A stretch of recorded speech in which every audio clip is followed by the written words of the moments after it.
आता आपण आलेलो आहोत रामटेक मध्ये।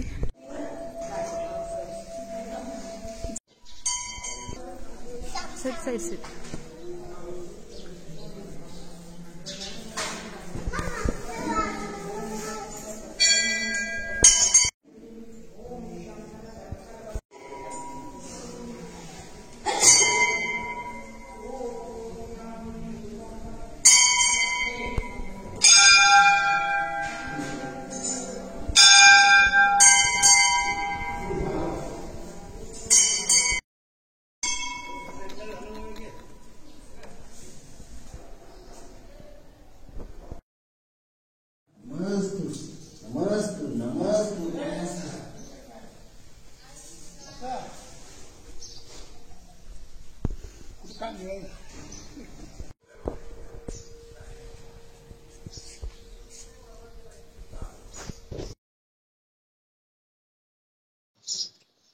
हे guys, hello, welcome back to my channel village life with Megha. आणि मी आहे मेघा तुमच्या समोर, आणि मी आहे मेघा तुमच्या सोबत।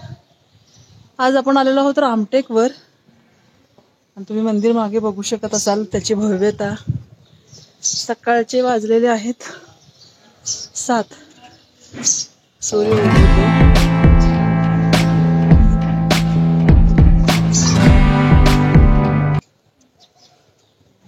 आणि आता आपण जातोय मंदिरामध्ये। या मंदिराचं बांधकाम एकूण 20 वर्ष चालू होतं, आणि अलीकडेच ते पूर्ण झालेलं आहे, म्हणजे 12 वर्षापूर्वी।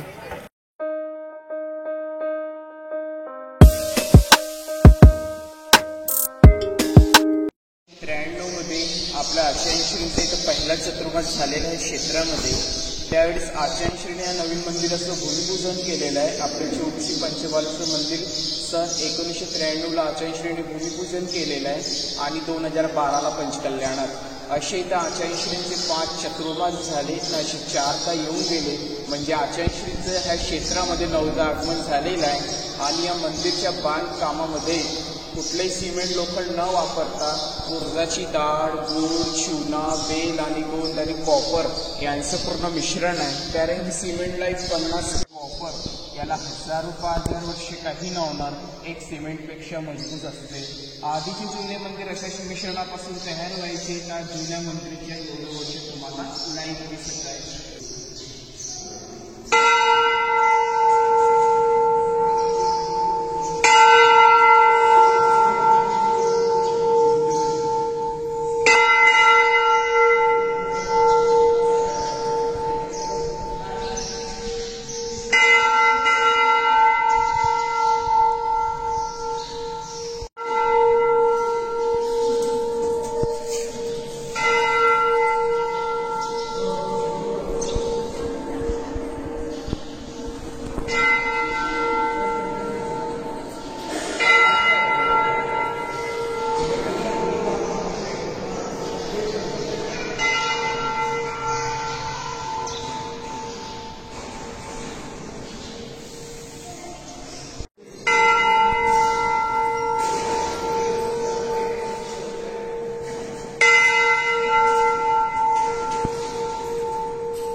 अतिशय क्षेत्र याकरता नाव मिळालेल्या क्षेत्राला की जिथे शांतीनाथ भगवान त्याची प्रतिमा उभी आहे। आज तो इतका जुना मंदिर आहे की प्रभू श्री रामचंद्र जसा मंदिर आहे, आणि या शांतीनाथ भगवान त्याची हिस्ट्री पण नाही आहे, तसं लिहिलेलं 400 वर्ष जुनं मंदिर आहे म्हणून। तर तिथले जे राजा भोसले होते राम मंदिरावरती, तिथले जे मंत्री होते जैन होते, त्या मंत्रीचं असं म्हणणं होतं की मी जेव्हापर्यंत आपले जैन मंदिराचे देव दर्शन नाही करणार तेव्हापर्यंत आहार आणि जल सुद्धा नाही घेणार। तर मंत्री रोज तिथून डेली अपडाऊन करायची कामठी जे जैन मंदिराकरता दर्शनाकरता 35 किलोमीटर।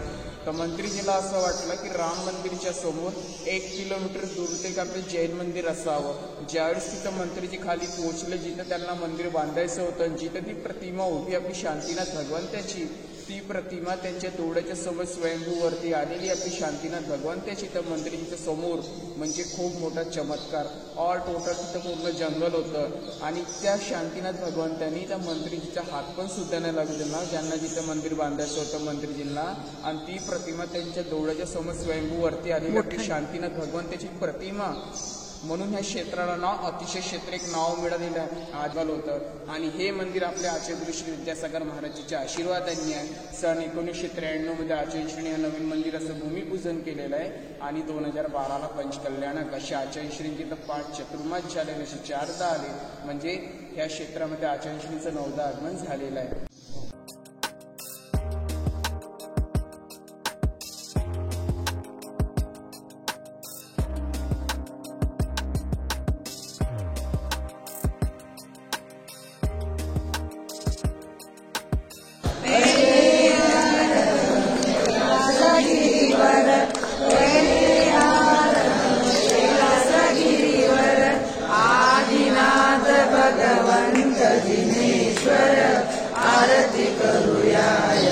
सुंदर आणि खूप बारकावे आहे त्या मंदिरामध्ये. प्रत्येक एक गडावर वेगळी नकाशी वेगळी लाईन बघायला मिळते आपल्याला. इकडे सगळ्या नर्तिका दिसत आहेत.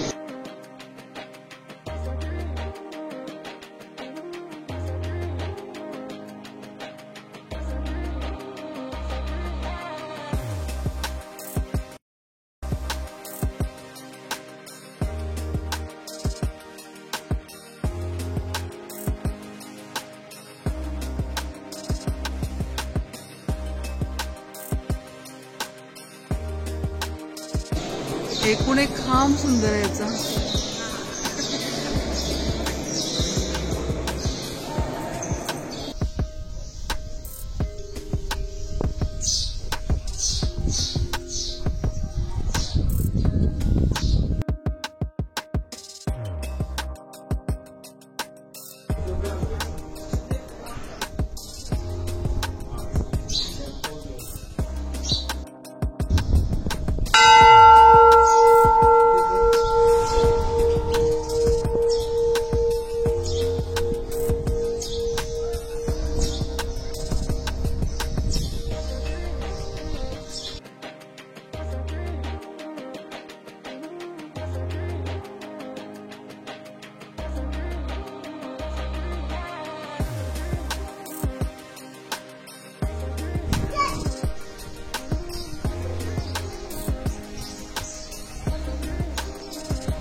ही सुरुवातीची मंदिरं आहेत, जुनी मंदिरं आहेत आणि इतकी अप्रतिम सौंदर्याने नटलेली आहेत, इतकी कलाकारी अप्रतिम आहे या मंदिरांवर. पण ह्याचं एक दुर्दैव मला असं जाणवलं इथे की ही मंदिरं आतून ना कलरनी रंगवली गेलेली आहेत आणि ते कलरचं जे सौंदर्य, नितळ सौंदर्य जे होतं नॅचरल, ते कुठेतरी हरवल्यासारखं मला जाणवलं इकडे. कारण इतके जीव ओतून बनवलेली ही मंदिरं, याला सौंदर्य वाढवण्यासाठी रंगांची तर अजिबात गरज नव्हती. इकडे बघू शकता तुम्ही बाहेरचं सौंदर्य आणि आतमध्ये ही मंदिरं कशी दिसत आहेत. आता व्हिडिओ आवडला असेल तर लाईक, शेअर आणि सबस्क्राईब करायला अजिबात विसरू नका. सबस्क्राईब केल्यानंतर लाल घंटीचं ऑल हे बटन प्रेस करा, म्हणजे पुढच्या व्हिडिओचे नोटिफिकेशन तुम्हाला मिळत राहतील. पुन्हा भेटू लवकरच.